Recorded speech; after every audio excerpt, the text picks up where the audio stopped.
সল করার পরে সেন্টার করলে সল ঠিক থাকে? সল করার পরে তো আমরা সেন্টার করি।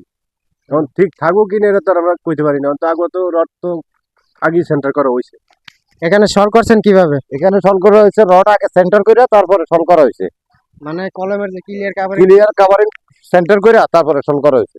এই যে কলমের যে ক্লিয়ার কাভারিং ঠিক করা হয়, ক্লিয়ার কাভারিং কি কলম সল কইরা ঠিক করলে ভালো হয় না সল করার আগে করলে ভালো হয়? যদি কাঠের বর্ম হয় তাহলে কিন্তু আপনার সল কইরা করলে ঠিক থাকবে না। আর যদি স্টিল বর্ম হয় তাহলে টান বলে দিয়া সল কইরা তারপর আপনার রড সেন্টার করা যাবে। না, কলম সল কইরা যদি সেন্টার ঠিক করেন তাহলে তো সল ঠিক থাকবো না, পরে সল ঠিক থাকবো? সল ঠিক সল ঠিক থাকবে না বলতে কি সল করার পরে তো আমরা সেন্টার করি। এখন ঠিক থাকুক কিনা এটা তো আর আমরা কইতে পারি না, তো আগে তো রড তো আগেই সেন্টার করা হয়েছে। পরে যে আবার কোনো সল করছি, সল করার পরে আবার সেন্টার করছি। আচ্ছা, নিয়ম তো মনে করেন ভালো হয় কোনটা, কলম সল কইরা সেন্টার করলে রডের কাভারিং, না সেন্টার কইরা সল করলে ভালো হয় স্টিল ফরম্যাট? সেন্টার তো মনে করেন আমরা কলম বান্ধি সেন্টার করি, তারপরে ডাকা বাঁকা থাকে, তারপরে আমরা সল করার পরে হয়তো বলুক দিই যাই দিই সেন্টার করার লেগে, ঢালাই কভারিং হওয়ার লেগে আমরা বলুক দিই। সল করার পরে সেন্টার করলে সল ঠিক থাকে? সল ঠিক থাকে না, তারপরে একটু এলে বলা হয়, তারপরে তো আমরা চেক করি আবার যে হয় কিনা, চেক করতে হয়। ভালো হয় রড সেন্টার করে তারপরে আমরা সল করলে ভালো হবে। রড সেন্টার কইরা তারপরে সল করলে ভালো হবে।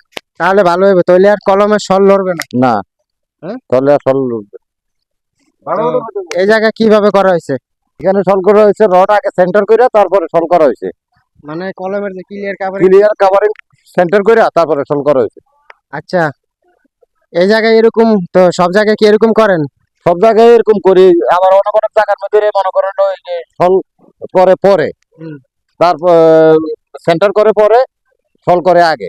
তো আমরা এই জায়গার মধ্যে মনে করেন আমরা রডটা আগে সেন্টার করে দেখানো, অনেক লম্বা রড, অনেক বড় হাই রড, এই কারণে মনে করেন আমরা আগে রডটা সেন্টার করে নিয়ে নিই। আচ্ছা, তো সল করার পরে যদি সেন্টার করা হয় কলমের, এই সল কি ঠিক থাকে কলমের? সল করার আগে সেন্টার করলে ঠিক থাকে। যখন একটি কলমের ফর্মা ফিটিং করা হবে, তো কলম ফর্মা ফিটিং করার পরে আপনাদের যে কলমের যে রডগুলো হয়, এই কলমের রডগুলো আগে সেন্টার করে নিতে হবে ফর্মার সাইড দিয়ে, বলক দিয়ে তার বেঁধে দিতে হবে, তারপরে আপনাদের ফর্মা সল করতে হবে। কারণ আপনারা যদি স্টিল ফর্মা আগে সল করে তারপরে যদি সেন্টার করতে চান তাহলে আপনাদের সল লড়তে পারে। তো এর ফলে আপনাদের সেন্টার করে, যেহেতু লম্বা লম্বা রড ক্লিয়ার কাভারিং ঠিক করে তারপরে হচ্ছে কি আপনাদের সল করলে তাহলে আপনাদের সলটা একুরেট থাকে।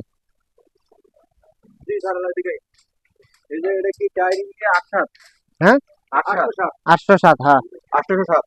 আপনারা যদি স্টিল ফর্মা আগে সল করে তারপরে যদি সেন্টার করতে চান তাহলে আপনাদের সল লড়তে পারে। তো এর ফলে আপনাদের সেন্টার করে, যেহেতু লম্বা লম্বা রড ক্লিয়ার কাভারিং ঠিক করে তারপরে হচ্ছে কি আপনাদের সল করলে তাহলে আপনাদের সলটা একুরেট থাকে। ক্লিয়ার কাভারিং সেন্টার করে তারপরে সল করা হয়েছে। আচ্ছা, এই জায়গায় এরকম তো সব জায়গায় কি এরকম করেন? সব জায়গায় এরকম করি, আবার অনেক অনেক জায়গার মধ্যে মনে করেন ওই যে সল করে পরে, তারপর সেন্টার করে পরে সল করে আগে।